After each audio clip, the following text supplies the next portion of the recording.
Chapter 4 The Second Generation by Kathleen Russell.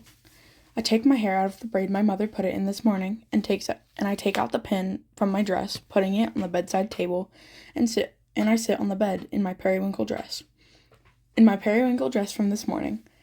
I slip off my shoes and lay under the thin blanket, and I fall asleep in moments. When I awake, I run my hands through my hair and put it in a braid going down my back, like every other day. Katniss is talking to Skylar about how to survive. Peeta and Effie must still be asleep. I sit down, my eyes going from Skylar on one end of the table and Katniss on the other. I sit there and listen to them talk a bit before Effie comes out of the train car over. She looks flamboyant as always, her big wigs, colorful dresses, colorful makeup, and tall shoes.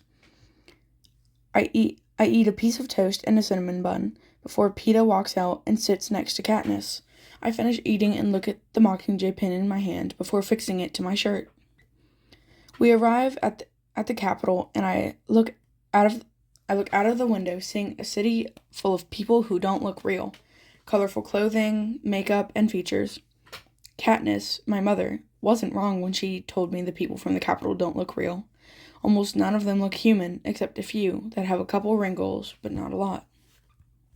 Chapter 5 I lay on a cold white table in a bare room as two stylists put strips of wax on my arms and legs, tearing the hair out of them. After they are done, I put on a fake smile. "Thank you," I say to them before they leave the room. They nod and walk out, leaving me lying on a table, feeling like a plucked chicken, with my arms and legs stinging a bit. I sit up and look at my pink-toned skin, and then I hear the door open. I jump a little and look up to see a tan woman with red-tinted lips and a black glitter shadow on her eyelids. Her short hair just reaching her shoulders, her black outfit is shimmering and sparkling. "That was brave, what you did for your friend." I nod. People just congratulate me. "I don't see the point in that," she says, smiling. "Luna," she says, and she puts her hand out to shake mine. I shake her hand, and I look at her a moment. "So you're here to make me look pretty?" "No, I'm here to make you look unforgettable." I smile a bit at that, and that she's really the only human person I've seen today. After about 2 hours, I'm wearing a black dress with gemstones on the bottom that look like flames. My hair is in a braid with touches of fake red and orange hair that make my hairstyle look like fire reaching up the back of my head. Black eyeshadow with red, orange, and golden yellow flames are painted on my eyelids. Bright red lipstick is blended with black on my lips. I hate when it does this. I walk out of the room to see Skylar in a suit with gemstones that look like real fire on his pants and the bottom of his shirt. His hair is combed to the side, but a piece falls in front of his face. Skylar and I get on the back of a horse-driven carriage, and our stylists tap their chins, telling us to hold our chins high. Our carriage is pulled by two coal-black horses that don't even have to be driven. I catch a glimpse of myself in a camera. I look unforgettable, like Luna said I would.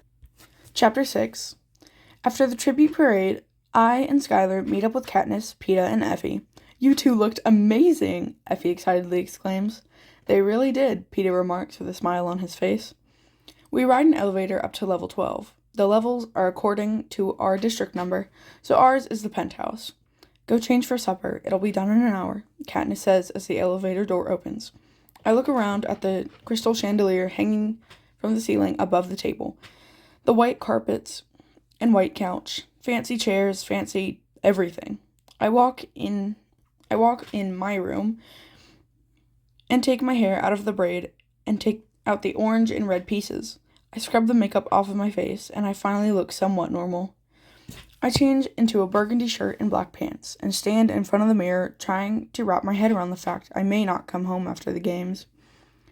I go to the common room and sit at the table beside Skylar, Peeta and Katniss on the ends of the table, and Effie sits across from me and Skylar. We are presented with a plate of mashed potatoes, a 10-ounce steak, and a glass of some type of alcohol and lima beans. I eat almost everything on my plate, and then we are presented with another plate, but it has a large piece of cake on it. I finish almost all of it, trying not to look like I've been starved. So tomorrow's training starts. Katniss announces. Willow, I know you're good with a bow, so stay away from it. Skylar, you're strong, so stay away from the weights. We nod, trying to understand what she's saying. After a few lessons on what to train on, I walk to my room and sit on the bed, running my hand over the fluffy blanket. I get under the covers and fall asleep after thinking about... Oh my god. I get under the covers and fall asleep after thinking about what Katniss has told us to do for training.